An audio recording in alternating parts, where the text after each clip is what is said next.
¿Le echa un lente? Sí, a ver, por favor. Sí, buenas tardes, amigos de Café Científico. Les damos la bienvenida a esta nuestra sesión del mes de mayo.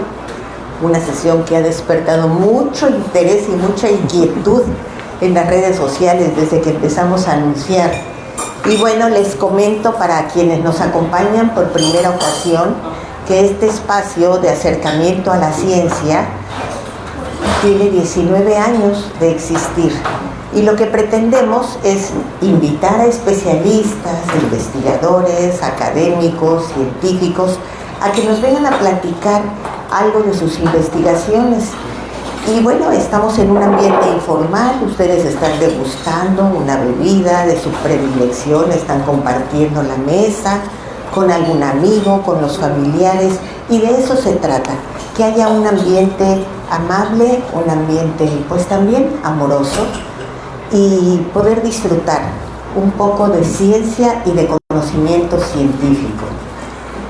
Este día tenemos a un gran amigo, Héctor Pérez Cortés Moreno, biólogo egresado de la Universidad Nacional Autónoma de México, de la UNAM, maestro en Ciencias del Mar del Instituto de Ciencias del Mar y Limnología, también de la UNAM, y con un doctorado en Ciencias Marinas que obtuvo en el Centro Interdisciplinario de Ciencias Marinas del Instituto Politécnico Nacional. Héctor ha sido profesor, investigador y funcionario público. Además cuenta con publicaciones y varias participaciones en actividades de divulgación y educación ambiental.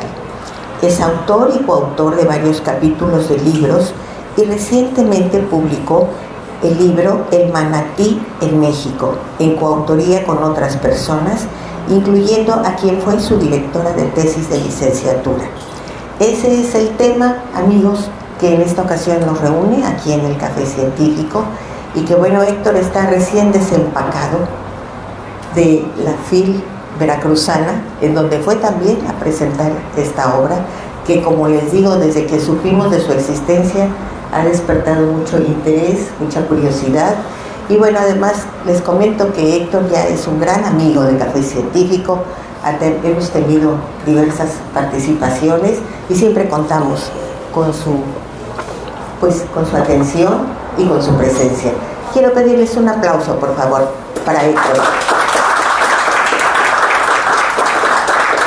Les comento que la sesión está siendo grabada en Facebook Live y hay mucha gente que, aunque no esté aquí, nos va a estar escuchando, y al rato el maestro José Luis nos va a decir si hay comentarios, felicitaciones, aplausos. Adelante, Héctor. Bienvenido. Muchas gracias. Pues siempre es un gusto estar aquí. No es primera vez que estoy aquí al frente y siempre lo hago con mucho gusto, como ha comentado Cruz del Carmen en otras ocasiones con otros temas. Y como en el proceso ha pasado mucho tiempo, y mucho más tiempo desde que yo trabajé con el manatí, con mi tesis de licenciatura, se nos ocurrió a los autores hacer como un experimento, que hiciéramos un libro electrónico que está disponible escaneando este código, pero para nuestra sorpresa, pues mucha gente prefiere todavía lo más tradicional, y también está disponible el libro impreso en papel, aunque pues ya no hay tantos ejemplares como quisiéramos, ¿no? Como decía Cruz del Carmen, este libro lo hicimos entre 4 personas que hemos trabajado con el manatí, algunos por un tiempo continuado durante muchísimos años, otros intermitentemente. Y el libro, más que ser un libro estrictamente académico, es un libro que recoge relatos y experiencias de los diversos autores, y también incluye temas como lo que se ha hecho para la recuperación del manatí en el país. El libro fue presentado inicialmente en septiembre del año pasado en la Ciudad de México, en Coyoacán, en un evento muy emotivo, donde estuvimos presentes los 4 autores, y en realidad el equipo es de 5 personas, ¿no? Fuimos 4 autores los que escribimos, y un fotógrafo que nos cedió sus fotografías excelentes, sin ningún costo, y que le dan pues como que mucho realce a este libro. En esa ocasión estuvimos reunidos los 4 autores y el fotógrafo, y el evento fue algo muy emotivo. En esa ocasión tuve la oportunidad de comentar pues que hay ocasiones en las que uno recuerda y atesora algunos momentos muy en especial, y el momento de esta presentación y otros casos anteriores pues fueron de esos momentos, ¿no? Yo, por ejemplo, tengo recuerdos muy especiales de momentos de diferentes tipos, por ejemplo, cuando nacieron mis hijos o cuando fue mi examen de licenciatura. Me acuerdo que entre el público veía a mi papá que a la hora que me preguntaban algo, él con el ejemplar de su tesis ojeaba como buscando la respuesta para asegurarse que contestara bien. Y este momento fue también así muy emotivo, y un momento también que recuerdo y que atesoro con un valor especial en mis experiencias. Es la primera vez que vi un manatí. Es una anécdota que está relatada en el libro y que más adelante se las voy a contar. Bueno, el libro está dedicado a 2 personas que fueron importantes en la formación de los 4 autores. El primero, el doctor Bernardo Villa Ramírez, fue pues maestro y director de tesis de 2 de los autores, de la primera autora, la que fue mi directora de tesis, y yo, y el maestro Enrique Portilla Ochoa de la Universidad Veracruzana. Fue director de tesis de los otros 2 compañeros. Los 2 ya fallecieron lamentablemente, pero con mucho cariño les dedicamos el libro. En alguna parte el libro recoge mucho conocimiento popular de pescadores y habitantes de las regiones donde hay manatí, y eso está ilustrado en el libro como frases de diferentes autores, como la que se ve aquí, ¿no?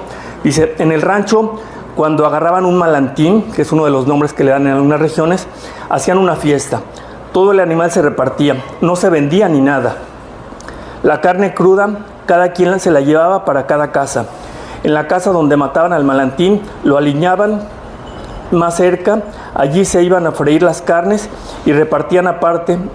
Esa era para ellos, para la casa. Cuando los aliñaban en la orilla, allí dejaban todo el armazón y los huesos. Allí se quedaban, y unos opilotes se lo comían, y los perros. Como pueden ver, pues, de repente la frase parece no tener así como mucha coherencia, pero las frases están relatadas tal y como nos las relataban algunos de los pescadores en los diferentes sitios. El libro tiene varios capítulos, y en el primero se incluye una descripción de las características anatómicas de un manatí. ¿Cuáles son las características particulares de estos animales que habitan en diferentes regiones del sureste de México? No exclusivamente en México, pero es una especie importante en el sureste, y en ese capítulo se habla de algunas de las características. Por ejemplo, el manatí como un mamífero es un animal que respira aire, solamente, igual que otros mamíferos marinos, solamente abren sus orificios respiratorios, que se ven aquí, cuando están en la superficie y cuando están respirando. Y además, una característica muy interesante de estos animales, a diferencia de otros mamíferos marinos, es que son herbívoros. Y muchos de las plantas que comen son plantas terrestres que crecen a la orilla de los ríos. Aquí se ven pues pastos a la orilla del río, y los manatíes se acercan a comer lo que hay en la orilla, entre otras cosas, ¿no? Una de las cosas que a mí me llamó la atención del manatí antes de empezar a estudiarlo es que es único entre los mamíferos. Una característica muy especial de prácticamente todos los mamíferos, incluido el ser humano, es que tenemos 7 vértebras en el cuello, se llaman vértebras cervicales. Un ser humano, un venado, un lobo marino o una jirafa que tiene un cuello larguísimo, todos tenemos 7 vértebras en el cuello, y es una característica casi única de los mamíferos. Y hay 2 excepciones. Una es el manatí, que tiene solamente 6 vértebras. En el proceso de evolución, de algún modo perdieron una vértebra, y eso se explica porque, igual que otros mamíferos marinos, son animales que no tienen cuello. La cabeza está muy pegada al resto del cuerpo, está muy comprimida, y no hay un cuello propiamente, y entonces en el caso del manatí perdieron una de esas vértebras. Y otra excepción son los perezosos, que también hay en algunos lugares del sureste y en el trópico, en Centroamérica. Estos desarrollaron una vértebra adicional. Estos animales rotan mucho la cabeza, y estos animales tienen 8 vértebras. Son las únicas 2 excepciones entre los mamíferos. Todos los demás mamíferos tenemos 7 vértebras en el cuello. Otra característica es que como mamíferos marinos, para impulsarse tienen una cola como un remo, y a diferencia de la cola de ballenas y delfines, que es una cola con forma como de media luna, la cola de un manatí es de forma redondeada. Los manatíes se distribuyen en México en todas las costas del Atlántico. En general, la especie se distribuye en el mundo solamente o especies parecidas solamente en el Atlántico. En México hay desde Tamaulipas, Veracruz, Tabasco, Campeche, Yucatán y Chiapas, solo en el Golfo. Y curiosamente también hay en Chiapas, aunque Chiapas no tiene costa al Atlántico o al Golfo de México, como hay ríos que se originan en Chiapas y desembocan en el Golfo de México, pues hay manatíes en esos ríos. Entonces son las partes donde hay. Este mapa y algunas de las figuras están incluidas en el libro. En el capítulo siguiente se reúne, y nos decían en la presentación original del libro en la Ciudad de México, que este capítulo es algo que hace único al libro, porque ya hay otros libros con los centros del manatí. En este capítulo incluimos una relatoría de todos los instrumentos legales que hay para la protección del manatí. Los primeros desde principios del siglo pasado, algunos decretos o algunas leyes incipientes en donde ya se prohibía la caza del manatí, porque desde hace mucho tiempo sabía que las poblaciones empezaban a disminuir. Algunas ocasiones tuvieron poco impacto esas leyes, hasta leyes más recientes y más actuales. Y en este capítulo se relatan cuál es la historia de la legislación y cuáles son las legislaciones actuales que de algún modo han contribuido para la conservación del manatí. Ahí se incluyen pues algunos carteles que se han publicado en diferentes momentos para dar a conocer al público que la especie está protegida y que es un delito la cacería del manatí.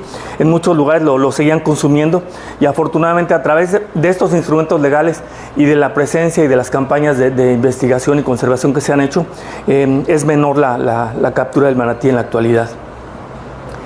Como parte de ese proceso, en el siguiente capítulo se narra cómo se conformaron algunos de los grupos que han trabajado en estos aspectos de la conservación del manatí.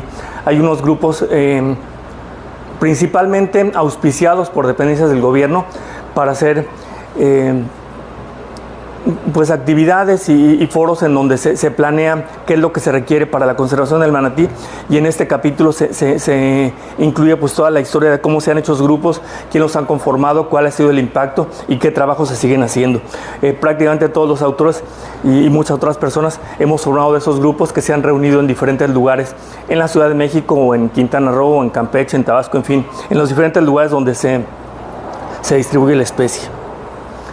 Aquí hay más ejemplos, están pues algunos de los autores y pues muchas más personas y algunas imágenes que han servido para pues darle difusión a la conservación de la especie. Ha habido varios casos en los que se rescata alguna cría de manatí, como se ve aquí en este caso, y a algunos de los coautores les tocó participar activamente en la recuperación de esos ejemplares, después en la rehabilitación. En muchos casos, cuando se recoge una cría de un animal como estos, igual que de otros mamíferos marinos, pues están casi condenados al cautiverio, porque es difícil que se readapten a la vida libre. Pero en el caso del manatí se ha logrado rehabilitar y reintroducir a su ambiente algunas crías que fueron mantenidas en cautiverio por periodos hasta de 2 años. Una de las coautoras, Blanca Cortina, nos comentaba en la presentación que tuvimos recientemente en Jalapa, que curiosamente el recuperar y criar una cría de manatí le salió más caro que la crianza de su hijo. Dice que conseguir la leche o las fórmulas especiales para un manatí, pues que no eran fáciles de conseguir, no eran baratas, y tuvo que estar a veces consiguiendo apoyos o a veces patrocinándolo ella misma, y criando este animal por 2 años, pero su orgullo es que el animal se pudo reintroducir y se cree que sigue vivo este ejemplar. En el siguiente capítulo se habla mucho de los conocimientos que se han obtenido sobre el manatí en México, tanto por los autores como por otros especialistas. Y por ejemplo, en este caso, lo principal que se ha encontrado sobre el manatí en México es que, como les decía, son animales acuáticos, son más bien de agua dulce o de aguas salobres, habitan en ríos, en lagunas y también en la costa, y normalmente algo que hemos visto en los estudios es que estos animales viven una buena parte del año cerca de la zona costera, porque los ríos que hay en el sureste cambia mucho el nivel de los ríos dependiendo de la temporada de lluvias. Entonces, cuando es tiempo de secas, los ríos tienen el nivel más bajo y los animales se acercan a las costas, donde tienen más acceso a las orillas, porque buena parte del alimento que consumen crece en las orillas. Y cuando empieza a llover y los ríos empiezan a subir de nivel e incluso se desbordan, los manatíes remontan los ríos y suben a veces cientos de kilómetros río arriba, porque tienen mucho más acceso al alimento. Se ha visto también que esto de mayor alimento y de mucho acceso a brotes tiernos de algunas plantas coincide con la temporada de reproducción del manatí, y es por dos cosas. Por un lado, tienen mucho más acceso a alimento más abundante para prepararse para la reproducción, la gestación y la crianza. Y también en algunos brotes tiernos de algunas plantas hay precursores de hormonas que también tienen que ver con la reproducción, y pues eso hace que las dos cosas se faciliten en ese caso.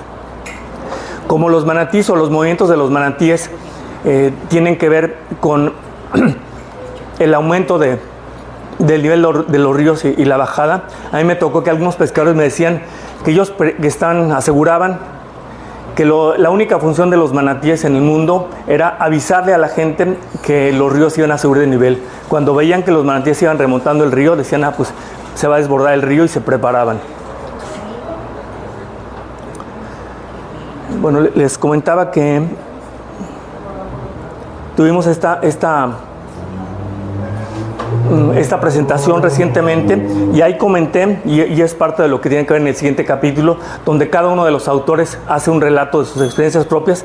Ahí relaté la experiencia que tuve la primera vez que vi un manatí, y les decía que cuando vi un manatí, después de una experiencia que se relata en el libro, nos avisó un pescador que había manatíes en un rancho cercano al pueblo donde yo estaba, que es la ciudad de Palizada, o el pueblo de Palizada en Campeche. Entonces llegamos al lugar, y incluso con poca esperanza, ¿no? Porque después de estar un tiempo a principios de año, nos decían que no era el momento más propicio para ver esos animales. Pero pues llega a pasar que a veces se mueven, y nos tocó que nos avisaron y llegamos. Después de estar un rato buscando en el río, oímos, parecido a cuando llega una ballena a la superficie, el resoplido del manatí al llegar a la superficie. No tan potente como el de una ballena, pero igual es algo que hace llamar la atención, sobre todo si el lugar está tranquilo, y normalmente el fluir del río es algo mucho menos ruidoso que el oleaje en el mar. Entonces escuchamos el soplido y llegamos a ver que había un ejemplar saliendo a la superficie. Eso me hizo pensar a mí en un hipopótamo. Y primero se me hizo algo curioso, dije, mira, pues comparar un manatí con un hipopótamo. Pero después me dio algo de tristeza, porque qué curioso que en mi caso en particular, pero también he visto que le pasa a mucha gente, estamos familiarizados con muchos animales que no hay en el país, y a veces conocemos poco de los que sí hay aquí. Por ejemplo, todo el mundo sabe lo que es un canguro, una jirafa, o actualmente están muy de moda los capibaras, pero muchísima gente no sabe lo que es un zaraguato o un teporingo, por decir algunos otros, ¿no? Estos, el zaraguato o mono aviador y el teporingo o conejo de los volcanes, son animales que existen en México. Incluso el teporingo es un animal endémico de algunas partes en el Valle de México y está en peligro de extinción, y mucha gente no los conoce. Cuando yo empecé, después de estudiar con el manatí, me tocó también trabajar con la vaquita. En ese tiempo también era una especie completamente desconocida. Actualmente ya es mucho más conocida, pero pasa que conocemos bien que es un león, una jirafa, un hipopótamo, pero no conocemos animales que hay en nuestro país. Y lo mismo pasa con plantas, ¿no? Casi cualquiera sabe que es una bugambilia, pero mucha gente no sabe lo que es una chirinola, que está aquí, o un torote, por citar algunas de muchas plantas que hay, ¿no? En este capítulo y en el siguiente se relata que, pues, una característica del país es que es un país considerado único por su biodiversidad. Se considera uno de los 12 países megadiversos. Y muchas veces, como me tocó exponer en una ocasión anterior, hace algunos años, los biólogos nos sentimos orgullosos de la biodiversidad, ¿no? Se dice que a cualquier biólogo, ante la menor provocación, dice: México es un país megadiverso, ¿no? Que es una de las frases características de los biólogos. Y más que un motivo de orgullo o de presumir, es una responsabilidad. porque al final solo conservaremos lo que amamos, solo amaremos lo que conocemos y solo conoceremos lo que nos fue enseñado. Entonces, con este libro y con lo que se aporta, tratamos de hacer una aportación al conocimiento del manatí, que es una especie mexicana, pues para valorar y apreciar más nuestra biodiversidad, para poder conservarla. En los siguientes capítulos se habla de cuáles han sido las acciones importantes para su conservación y su recuperación, que sin duda han tenido éxito. Yo cuando hice mi tesis de licenciatura, que fue ya hace como 40 años, mi directora de tesis me asesoraba a qué lugares ir en donde pudiéramos encontrar todavía manatíes, porque en muchos lugares se consideraba ya erradicado. Nos decían, no, pues ya en Tamaulipas es muy raro que se vean, en Veracruz tal vez difícilmente se encuentre. Y entonces escogimos un lugar en Campeche muy remoto, muy alejado de centros importantes de población, porque ahí podría haber manatíes. En otras partes de Campeche casi no había, en Quintana Roo muy pocos. Y tal vez en Quintana Roo un poco más, porque no había el desarrollo de ciudades como Cancún o Chetumal que ahora hay. Y actualmente en la mayoría de esos estados que les comento se han recuperado las poblaciones y vuelve a haber preocupación porque la gente quiera cazarlos. Entonces eso es como una contradicción. Por un lado dice, pues qué bueno que haya muchos manatíes, pero otra vez sigue enfrentando presiones y sigue habiendo riesgos para su conservación. Entonces aquí se plantea que se han conseguido muchas cosas con la conservación, pero que la especie sigue enfrentando muchas amenazas. No solamente la caza directa, porque también en algunos lugares ha dejado de haber interés para cazarlo, pero en otras partes pues, también enfrentan amenazas por el desarrollo, por el cambio climático, por contaminación y demás, ¿no? Por ejemplo, en la ciudad de Villahermosa, que está pegada a una laguna muy importante que se llama la Laguna de las Ilusiones, hay un número reducido de manatíes que también hace tiempo no se veían, pero ahorita hay preocupación porque de repente por acceso al agua o por la contaminación hay gente que ha desviado el río, gente o proyectos de desarrollo han desviado el río y la laguna está ya muy aislada, no tiene aportes importantes o no hay por donde los manatíes puedan entrar y salir, están prácticamente confinados a esa laguna. Y también, así como nos pasa aquí en La Paz, que de repente hay muchas opciones y presiones de desarrollo en la zona costera, allí en la laguna también hay muchas casas en las orillas y para que se vea bonito su terreno o el frente de su casa, pues cortan el pasto y dejan sin alimento a los manatíes, al punto de que una de las cosas que comen principalmente en la actualidad en esa laguna son los mangos que caen de árboles que hay a las orillas de la laguna. Bueno, les decía que en el libro hay fotografías, hay ilustraciones pues muy valiosas del fotógrafo que se llama Alonso Rodríguez de la Peña, y pues estas son algunas de las imágenes que ilustran el libro. La mayoría de las fotos son de una población de manatíes con las que el fotógrafo trabaja mucho, que está en Quintana Roo, y pues hay una ventaja de ver a los manatíes así, porque ahí el agua es muy cristalina. En otros ríos donde habita el manatí, el agua es muy turbia y no se pueden obtener este tipo de imágenes. Yo cuando estaba haciendo mi tesis de licenciatura me acuerdo que en la literatura vi que recomendaban que para los estudios era conveniente que cuando uno veía manatíes para ver qué hacían o qué comían, tratar de nadar o bucear con ellos. Y cuando me tocó verlos, en cuanto tocaba yo el agua no los volví a ver, como que estaban así atemorizados por la casa, y en cuanto sentían la presencia de alguien se iban. Pero además, aunque me metiera al agua y trajera un visor, no se veía nada porque el agua es muy turbia en la mayoría de los ríos del sureste. Estas imágenes se pueden ver así en algunos lugares en Quintana Roo, en cenotes y demás, pero no en la mayoría de las partes donde se distribuye el manatí en el país.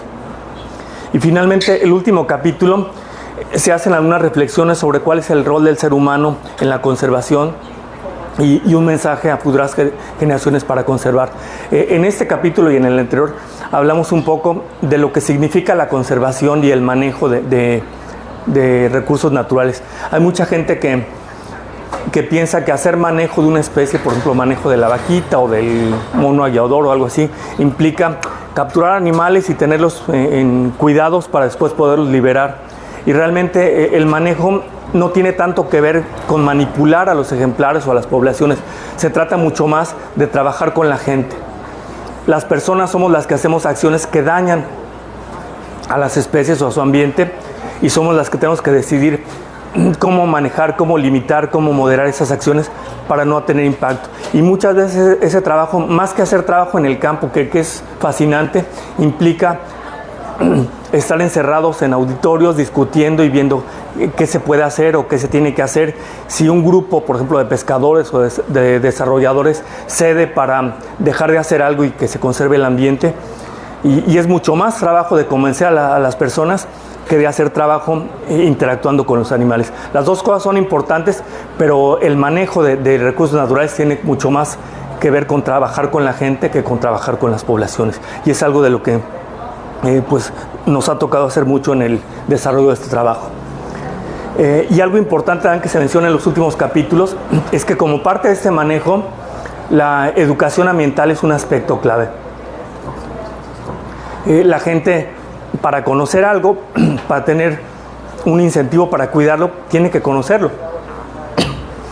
Y en foros como es este Café Científico o en otros medios que se trata de pasar el mensaje y de divulgar cuál es la importancia de conservar una especie o de conocer algo así, pues se hace mucho por la conservación.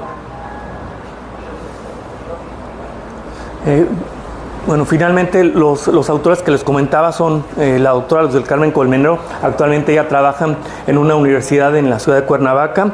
Ella empezó a trabajar con el manatí hace unos 45 años. Yo hice mi tesis con ella como directora hace 40 años.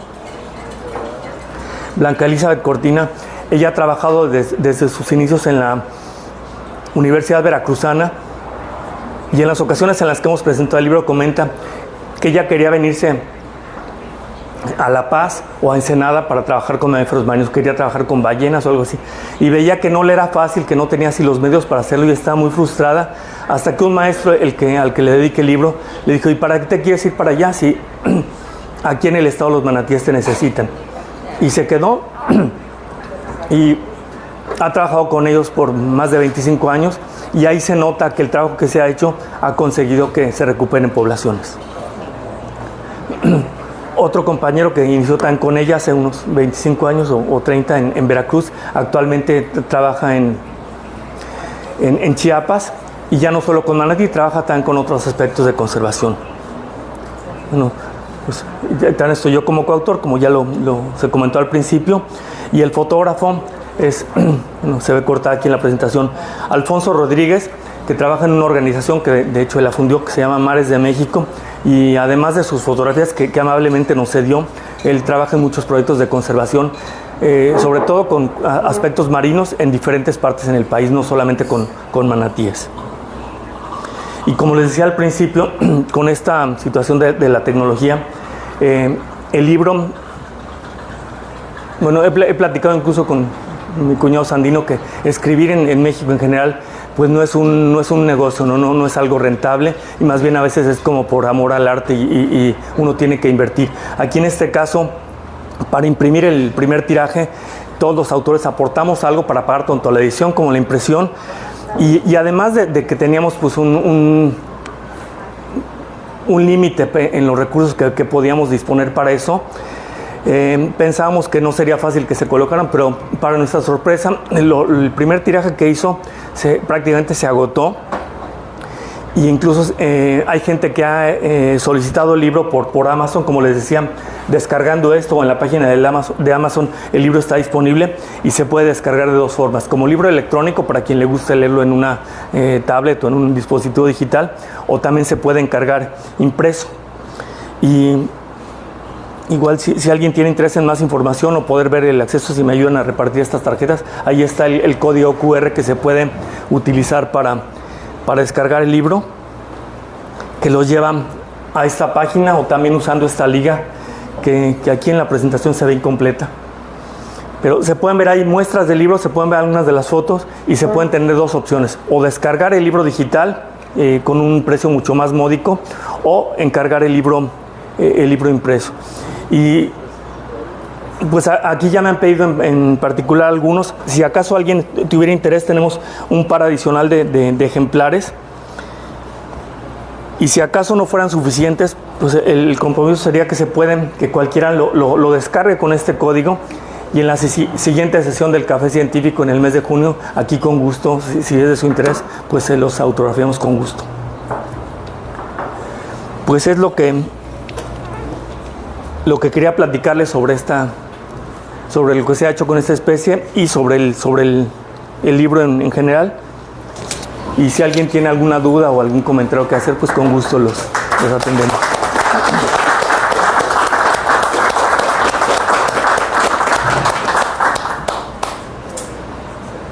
Comentarios, preguntas. A ver, para allá. Gracias. Es para que se oiga en el Facebook. Es normal de mi hombro. Para andar abrazando a Francesco. Bueno, me llamo Federico García. Fui profesor del CICIMAR. Por ahí seguramente nos vimos. Sí.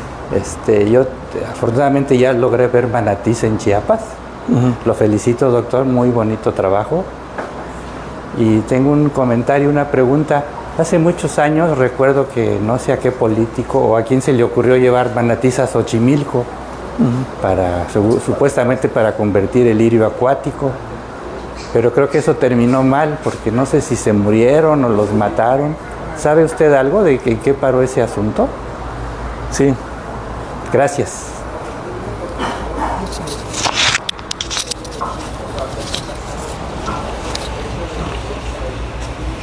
Sí, gracias. Es una pregunta muy interesante y además recurrente. En ocasiones que hablamos sobre el martillo, cuando hemos presentado el libro, siempre sale ese tema, porque está en la memoria colectiva de mucha gente de hace varios años. Como los manatíes son herbívoros que comen plantas, cuando había preocupación porque los canales de Xochimilco estaban saturados de lirio, a alguien se le ocurrió, no hemos podido descifrar exactamente quién fue, pero sí se sabe que llevaron una pareja o hasta 5 ejemplares de algún lugar en Tabasco, Campeche, a Xochimilco.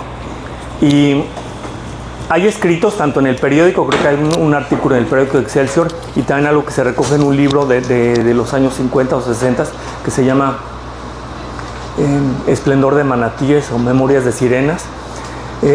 Se relata algo que no está comprobado. Hay quien dice que la gente que vivía alrededor de los canales, los nativos de Xochimilco, los cazaron para comérselos, o algunos dicen que los cazaron por miedo, que porque nadie les dijo que han llevado esos animales y pensaban que eran unos monstruos. Pero también hay quien dice que como las condiciones de Xochimilco son tan diferentes a las del sureste, que simplemente los animales no sobrevivieron, que se mueren o de frío o porque el alimento no era adecuado. Eso está más o menos documentado, le digo, sin saber con precisión cuántos animales se llevaron, de quién fue la idea y más detalles. Y algo que está un poquito más en duda es lo que algunos dicen que además de Xochimilco se llevan también algunos a Chapala, y eso sí, no hemos podido encontrar documentación. Pero hay varios casos en los que, a diferencia de lo que les decía que es el manejo, que es mucho más trabajar con la gente, de repente alguien ha querido manipular poblaciones ejemplares con resultados pues que no tienen ningún éxito importante, ¿no? En este caso ni se eliminó el lirio de los canales de Xochimilco ni prosperaron los animales ahí en Xochimilco, y pues nada más queda así en la memoria colectiva.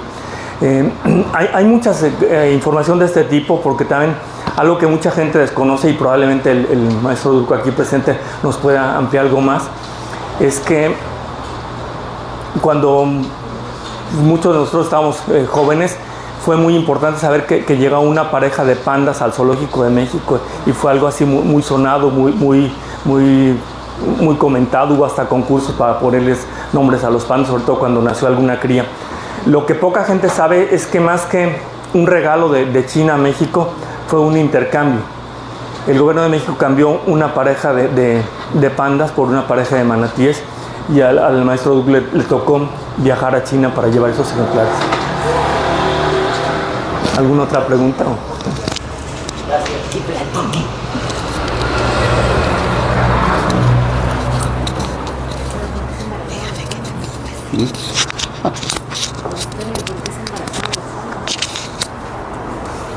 Primero, felicitarte, doctor. Gracias. Siempre es interesante conocer de la vida silvestre y más de este tipo de organismos que, pues como bien lo dices, no son vistos por acá y creo que no los vamos a ver nunca en playas y en lagunas costeras de Baja California Sur, por las propias características. Esto que voy a platicar, pues ocurrió fue en 1976. Recordemos que en ese tiempo pues China popular, iba saliendo de su revolución cultural. Empezó a abrir la relación con muchos países y en esa relación que tenía o que inició China o rehizo con países, estuvo México. Y pues todos conocimos a los pandas. Y allá por 1976 nos llegó la invitación, bueno, a la Universidad Autónoma de Baja California, particularmente a la Escuela Superior de Ciencias Marinas, para que un grupo de estudiantes y 2 jóvenes catedráticos acompañaran a una misión a China que se iba a hacer protocolo de entrega de 2 manatíes. Francamente, yo no recuerdo o lo hicieron entre otros mecanismos, pero no los vimos, pero sí fuimos. sí fuimos. Hay reconocido ese viaje, más que nada aprovechando esa apertura en cuestiones culturales, en cuestiones comerciales y por supuesto la relación entre los pueblos. Entonces ahí recorrimos pues obviamente a Pekín, llegamos a Cantón, llegamos a lugares turísticos como Huilín, visitamos comunas, visitamos fábricas, visitamos algunos cultivos de peces, en fin, comimos guisos típicos de China también.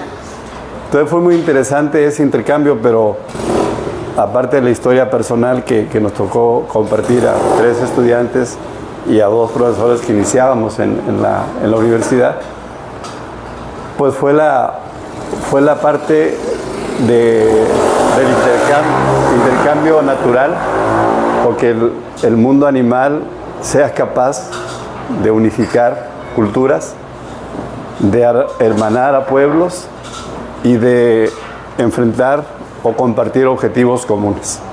Creo que sería muy bueno en estos tiempos de tantos problemas bélicos, tantas injerencias en países, tantas diferencias sociales, de empezar a voltear a ver a la naturaleza como un efecto aglutinador de objetivos más allá de la caza o la pesca, pensando en la conservación y pensando en el mundo que estamos destruyendo, ¿no? Pensando en un mundo que tenemos que conservar, tenemos que recuperar la esencia central del ser vivo, que es sobrevivir usando sus estrategias, pero jamás vulnerando, afectando a las especies que nos rodean, porque a fin de cuentas es un ecosistema y está cerrado. No hay otro planeta, no hay más recursos y no hay muchas oportunidades. Muchas felicidades, Héctor. Gracias.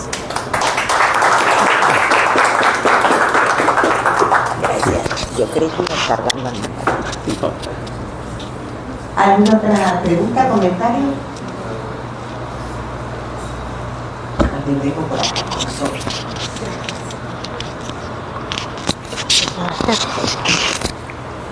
Gracias. Pues buenas tardes, doctor Héctor. De verdad que muchas felicidades, qué maravilla. Siempre que nos platica algo en Café Científico es garantía de emoción y de cosas interesantes y padrísimas. Gracias por compartirlo con nosotros. Y mi pregunta es, doctor, usted nos ha contado mucho de sus aventuras de biólogo. Pues ha andado por un montón de lugares con animales como la vaquita y el manatí. Y ahora en esta nueva aventura de escritor, a mí me gustaría saber que nos contara un poquito de cómo es para un biólogo escribir un libro. No sé, a lo mejor algo que le haya costado trabajo o algo algo que nos quiera compartir. Gracias.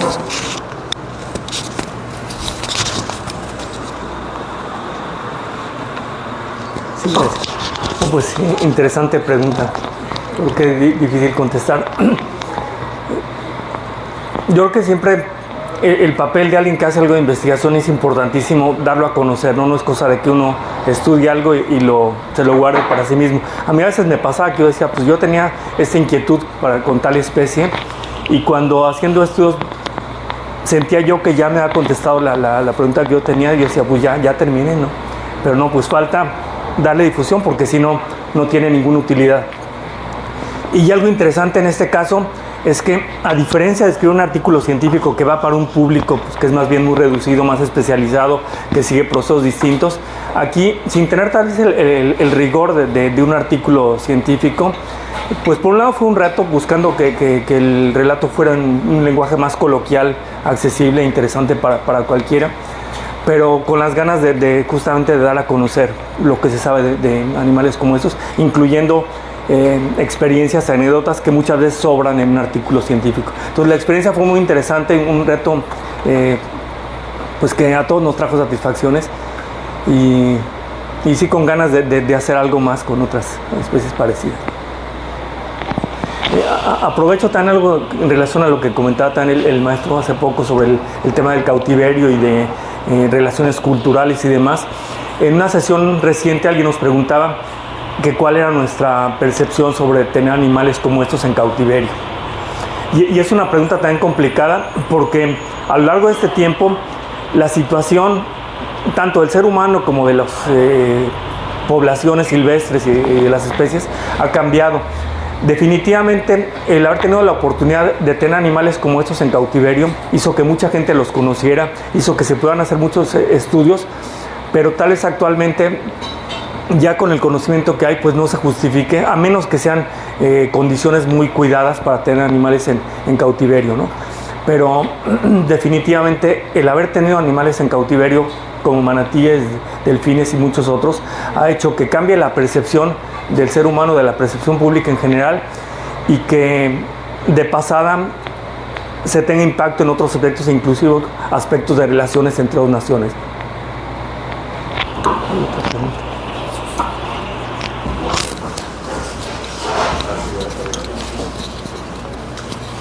¿Cuánto pesaba el manatí que cargaste? Sí.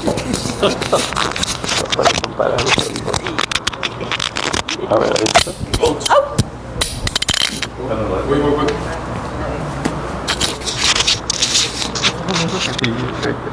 Así lo mantenemos. Sí, está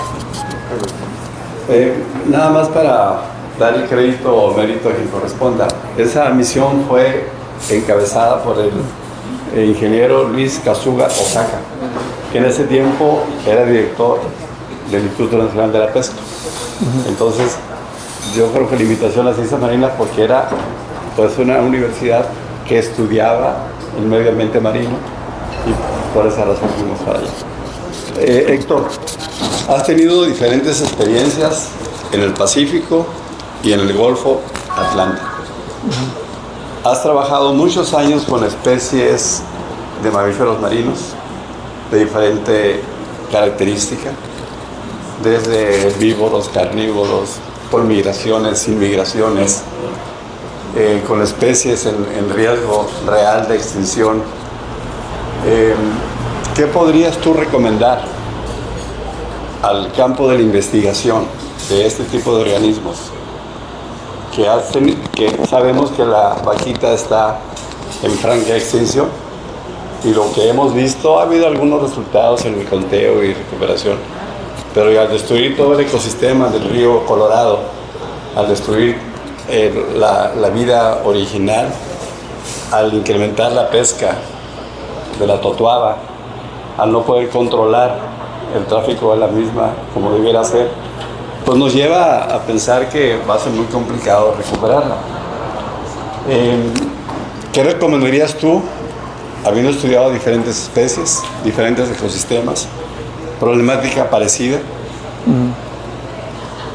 Incluso mamíferos marinos que son utilizados para recreo. Anteriormente era avistamiento de ballenas, la jorobada, la gris. Ahora creo que estamos pasando una frontera que va a ser riesgosa que es la observación de orcas, el nado con orcas. Creo que ese es un punto de alerta. Pero la pregunta es concreta, después de un preámbulo largo. ¿Qué recomendaciones harías tú a los nuevos investigadores, viendo la tecnología disponible, las experiencias fallidas, las experiencias exitosas en este momento? Podemos pensar por qué no hay manatíes en la costa pacífica, si hay ríos, si hay pastizales y se desarrollaron allá. Bueno, es parte de investigaciones que deben realizar, pero en sí, recomendaciones puntuales para fortalecer este campo que realmente es nuevo en México. ¿Cuánto tiempo tiene la SOMEMA reuniéndose anualmente? Aquí fuimos sede de La Paz muchos años. Y sí ha habido resultados en distribución de personal académico, de especialistas en estos campos. Pero en este momento, que los retos son distintos, las variables socioeconómicas de países o económicas de países que nos rodean, intereses distintos, ¿qué recomendaciones harías?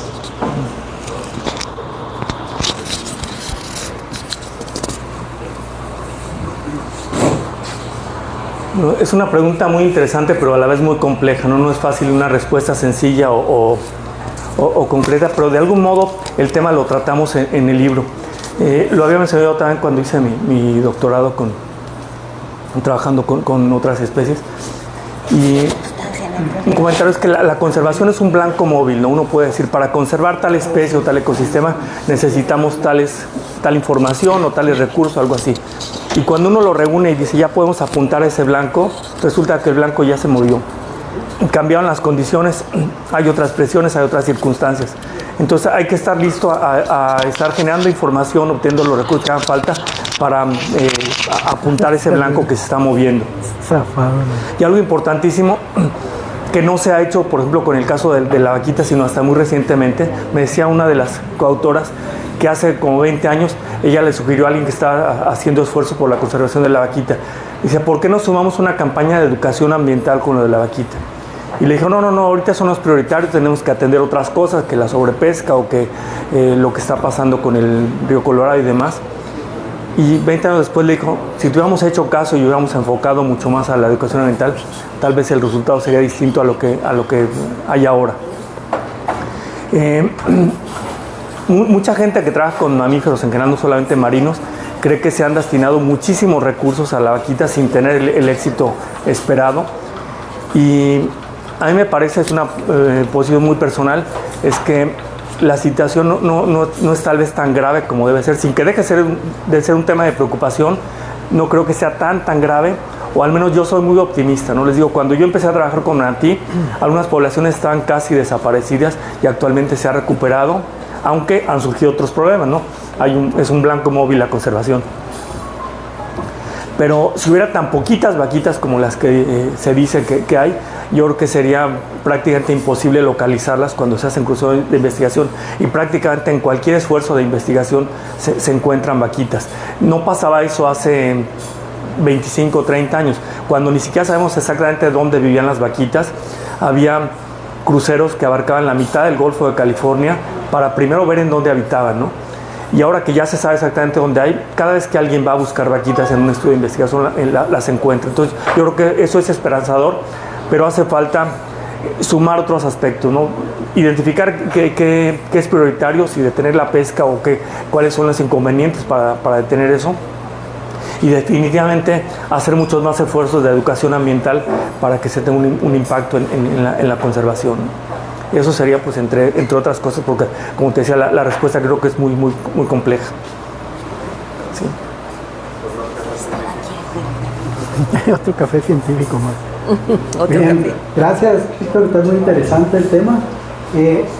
No escuché si hablaste de si ya se actualizó un censo de cuántos manatíes posiblemente existan aquí en México. Yo hasta ahorita no conozco ningún manatí mexicano, Sin embargo, cuando visité Florida, en el Spring, les dicen Spring allá en los ríos, ¿no? Sí. O Masasa, creo Masasa, sí. Había como una especie de zoológico ahí y les tenían encerrados. Sí. No sé si sea un modo para, pues, hacer una mejor cría ahí, no sé. ¿Tú qué piensas de eso? Primero lo del censo. Sí. Bueno, hasta donde yo sé no hay un censo ni actual ni con anterioridad. Yo me acuerdo cuando yo estudié al manatí hace varios años, mucha gente citaba que había un censo que decía que en México había como 1000 ejemplares.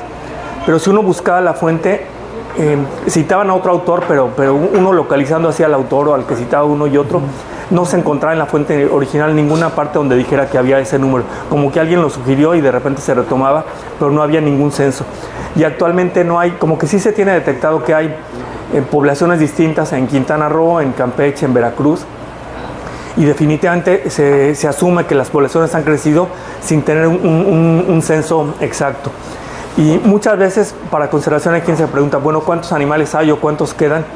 Y tal vez no sea la pregunta más importante a respondernos, sino más bien qué presiones se están enfrentando, cómo reducir esas presiones. No deja de ser importante saber cuántos hay o algún índice que nos permita saber si las poblaciones están aumentando o disminuyendo, pero tal vez no sea tan determinante saber exactamente cuántos hay.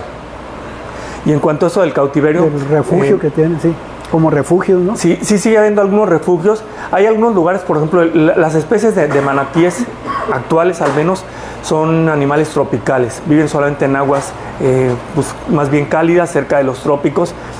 Y las poblaciones más norteñas de la especie que hay en México son en la Florida, donde pues, si bien es un ambiente más o menos tropical, ya empieza a haber aguas más templadas. Y se sabe que ahí se congregan en grandes números los manatíes cerca de plantas termoeléctricas, en donde después de los procesos se descarga el agua caliente, y ahí, sobre todo en los inviernos, se congregan muchos manatíes porque las condiciones son como más agradables y más favorables para ellos. Y aprovechando esas condiciones, de repente y en condiciones en donde hay presiones, pues sí llegan a tener animales en cautiverio, y un programa bien llevado puede servir para obtener más investigación, hacer más investigación de los animales y obtener más información, y también educar al público, y en casos de que haya animales maltratados, lastimados o algo, rehabilitarlos y después reintroducirlos, ¿no? Entonces yo no estoy en contra del cautiverio, porque creo que bien llevado puede tener varios fines positivos. Les decía que actualmente las poblaciones de diferentes especies son tropicales. Hubo una especie muy parecida pero mucho más grande, la vaca marina de Steller, que es un ejemplo en la conservación o contra la conservación, porque es un animal que había solamente en aguas más frías, en el Atlántico Norte, y después de que se hizo la descripción científica, cuando se hizo un artículo describiéndolo como una nueva especie, solamente sobrevivió 27 años. En 27 años se lo acabaron y esa especie está definitivamente extinta. ¿Era maxopa también? No, era un manatí, vaca marina de Steller, un animal del doble del tamaño de los manatíes actuales, muchísimo más grande, y de aguas frías. Es la única especie que se conocía de aguas frías, porque las que hay en la actualidad son todas de aguas tropicales. ¿Es de la misma familia? Sí, bueno, es una familia diferente, pero el mismo orden de mamíferos.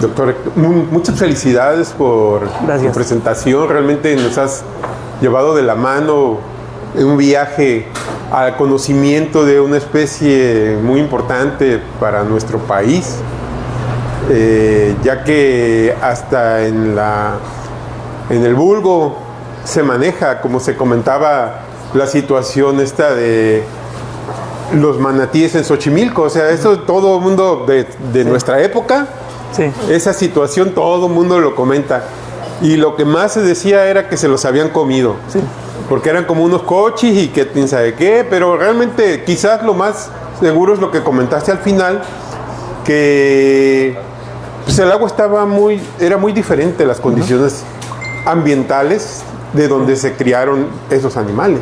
Sí. Y ahora hablando en cuanto a la crianza, ¿qué conocimiento tiene de en cautiverio en México en donde se tienen manatíes? ¿Tú tienes conocimiento? Sí.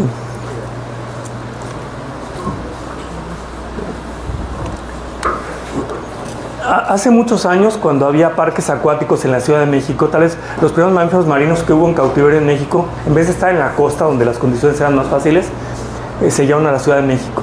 Los primeros delfines en cautiverio estuvieron en un delfinario en la Ciudad de México, y de los primeros manatíes que yo supe que hubo en cautiverio en México también estaban en un parque de diversiones o una especie de zoológico en la Ciudad de México. Actualmente ya no pasa, pero han tenido manatíes principalmente en el acuario de Veracruz. Que creo que también es un proyecto iniciado por el doctor Kasuga, que fue el que los llevó a China, y que de hecho fue la persona que inició el proyecto, el acuario de La Paz, que funcionó durante un tiempo, hace algunos años.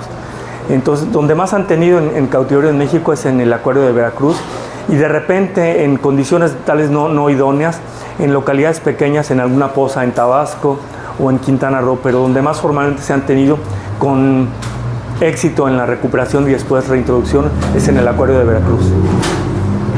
Sí, justamente, sí, porque igual a mí me tocó conocer el manatí, curiosamente, en Tampa, sí. En el acuario de Tampa. Sí.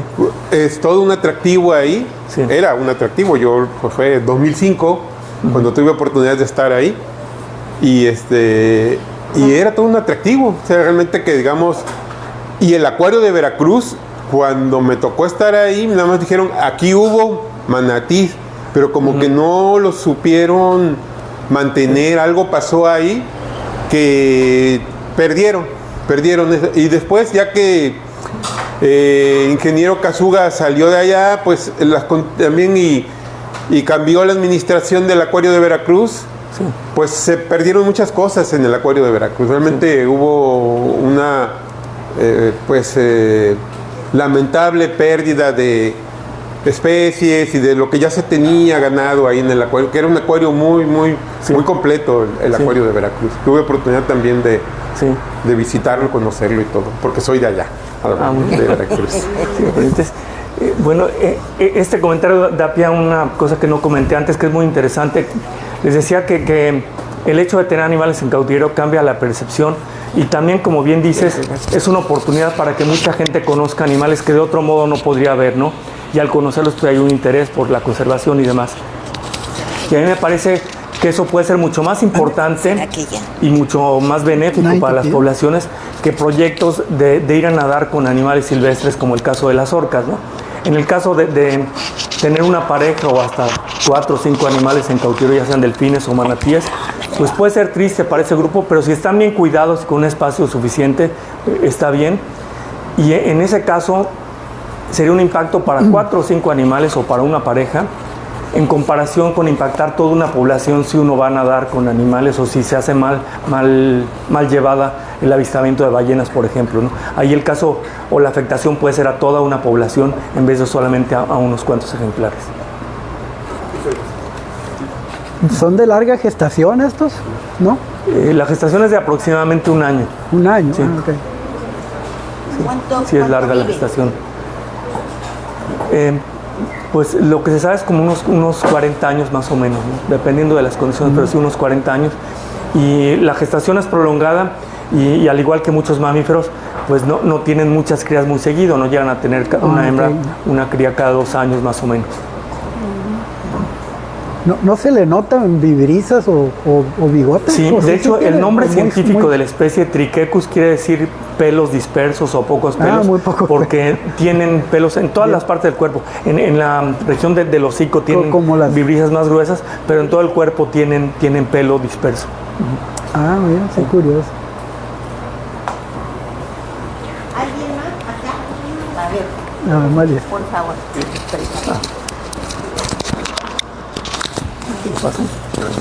A ver. ¿Me lo pongo o así? Porque si no lo trae en la mano, así,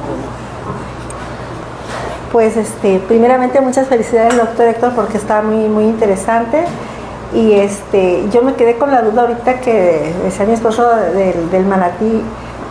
En Veracruz hay, ¿no? O sea, sí hay en el acuario de Veracruz, porque yo recuerdo la última vez que visitamos, había una, bueno, creo que sí lo vimos en un estanque, pero aparte me llamó mucho la atención porque pues es un animal muy grande, ¿no? Sí. No recuerdo cuánto decía que medía, pero incluso estaba ahí así como que una imagen, y ya para que uno se parara ahí a tomarse la foto con el manatí. Y sí, es demasiado. ¿Cuánto es lo que mide? Yo no recuerdo, pero ¿cuánto puede llegar a medir un manatí? Como unos 3 metros y medio máximo. Sí. Y otra duda, es una especie que dice que es de los ríos. ¿Es de río? O sea, no es marítimo, entonces, o sea... Son principalmente de agua dulce, pero ahí están en la región costera en aguas salobres. Por ejemplo, okay. en la costa llana salía al mar, pero están más en agua dulce. Y otra pregunta, ¿qué papel juegan ellos en el ecosistema? O sea, ¿cuál es su función? ¿Tienen alguna... Bueno, si llega a desaparecer, ¿no? O sea, ¿afecta de una manera el ecosistema o...? Sí. No. Sí, tal vez cualquier especie que desaparezca tiene un impacto, tal vez no algo inmediato, que ya no, sin esta especie no pasa algo, pero es como, por ejemplo, si uno volara en un avión y sabe que se le cayó un tornillo, pues a lo mejor si se le cae un tornillo el avión sigue volando y no pasa nada, pero si se le van cayendo más y más y otras piezas, pues llegas a algo inseguro y el avión puede dejar de funcionar porque se le empezaron a caer piececitas, ¿no? Y también hay algunas más importantes que otras, ¿no? O sea, todas las especies tienen una función importante, pero tal vez con una sola especie que desaparezca, parece que no pasa nada, pero si se sigue afectando, pues va afectando su ecosistema y ya va a tener consecuencias mucho más drásticas. Okay. Bueno, pues muchas felicidades nuevamente. Gracias. Voy a descargar el libro para leerlo. Con gusto.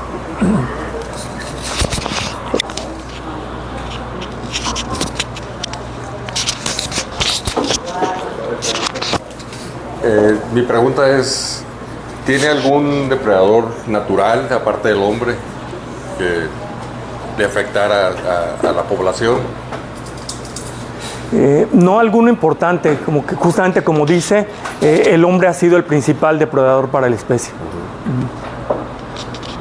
Y cuando se consumía, bueno, tal vez se siga consumiendo muy ocasionalmente, pero la carne era muy apreciada porque se aprovechaba el animal completo. Dicen que la carne es muy sabrosa, un sabor muy dulce, muy parecido al puerco. Cuando empezaba a estar prohibido, a veces la vendían como puerco y no era puerco, era manatí, o a veces revolvían la carne o la manteca con manteca de puerco. Pero además de la carne y la grasa principalmente, se utilizaban diferentes huesos. Se han encontrado huesos grabados en ruinas arqueológicas.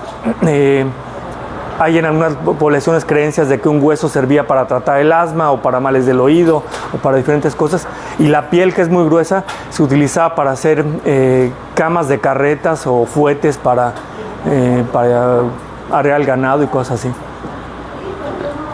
Gracias.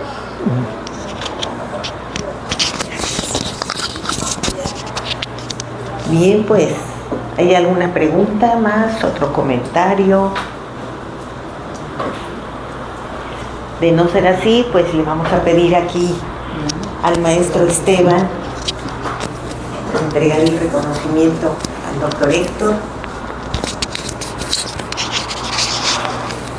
Ahí está, listo. Muy bien, muchas gracias, doctor Héctor. Café Científico, con nuestro lema "Sin ciencia no hay cultura". Festejamos nuestro 19º aniversario y esperemos que sean más. Sí. Café Científico La Paz agradece a Héctor Pérez Cortés Moreno. Presentación del libro El Manatí en México, La Paz, Baja California Sur, martes 26 de mayo de 2026. Rubrica la bióloga Cruz del Carmen Juárez Olvera, coordinadora del Café Científico. Bien, muchas gracias. Muchas gracias. Gracias. Felicidades. Muchas felicidades que tengan más éxito y otros libros más de otros mamíferos. Gracias. Esperemos que así sea, sí. Sí, sí, sobre todo de la vaquita. Yo hice mi tesis allá también arriba en el Alto Golfo. Sí. Hice varios cruceros, sin embargo nunca vi una vaquita. Sí, sí, así era hace años, ¿no? Sí. Con el Sergio esos todavía hice los camarones. Sí. ¿Y alguien va a querer ejemplar? Sí. Pues, si alguien quisiera, hay 2 ejemplares disponibles. Pues si hay aquí, 2 sí. ejemplares, si alguien quiere. Yo quiero uno. Ah, con gusto. Pues queda uno entonces. Queda uno. Queda uno. Se subasta. Ya. Bueno, y por ahí está el mío también. Sí, sí, sí. Para Bueno, si lo... mientras nos da la poderosa el doctor Héctor, y muy agradecidos por tu interesante charla. Como siempre. Con mucho que gusto. aprender de ti. Sí, gracias. Sí, gracias. Pues quiero presentarles a nuestra invitada del mes de junio, que es la compañera, la maestra Sofía López Alvirde, colega divulgadora que es del equipo de Café Científico, pero ahora viene de color negro, no viene amarilla. Ay, tengo esta. Gracias. Muchas gracias, Cruz del Carmen. Pues bueno, qué gustazo, de verdad, ya saben que me encanta estar en Café Científico. Para nuestro mes de junio tenemos este tema que se llama Juntos Somos Más Fuertes. Y lo que queremos es platicar un poquito acerca de la importancia de la lucha social en cuidar nuestros ecosistemas. Entonces, va a ser en junio, que es un mes muy importante porque arrancando junio, el primero de junio es Día de la Marina y Día de los Biólogos Marinos. Entonces, justamente queremos platicar un poquito en Baja California Sur y en general en México hay mucha gente enamoradísima del mar y enamorada de los ecosistemas. Y pues bueno, el último martes de cada mes estamos aquí escuchando un montón de aventuras y de gente bien apasionada en sus temas, ¿no? Entonces es bien interesante cómo en esta ciudad hay tanta investigación y tanto amor y tanto pasión por el mar. Entonces, lo que queríamos platicar en la próxima cita de Café Científico es un poco cómo podemos unirnos como sociedad para, sí, conocer, disfrutar nuestro medio ambiente, pero también protegerlo. Y un poquito, quiero abrir un poquito el tema y cuando nos toque el último martes de junio, platicar un poquito de estos temas que están en boga como Mahahual, como Loreto, como la Sierra de la Laguna, y también a recordar un poquito de nuestros éxitos como Balandra. Entonces, no se pierdan el último martes de junio, vamos a platicar y vamos a hacerlo a gusto, vamos a jugar un ratito y va a ser, espero que muy interesante para ustedes. No se pierdan el último martes de junio y aquí estaremos. Juntos somos más fuertes. Mira, qué interesante, gracias Sofi. También Sofi tiene propuestas bien inquietantes porque nos pone a mover, pero muy interesantes también por la experiencia que tiene Sofi en trabajos en organizaciones civiles. Bueno, pues ya saben amigos, los esperamos aquí el último martes de junio y esperemos que les haya gustado esta sesión y que tengan un buen descanso esta noche. Gracias por venir.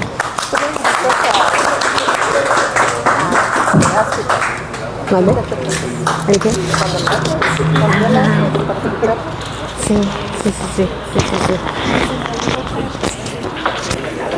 Ah, no te preocupes, nos tenemos que ver, Lucy. Nos tenemos que ver. Ah, ¿ya la tienen?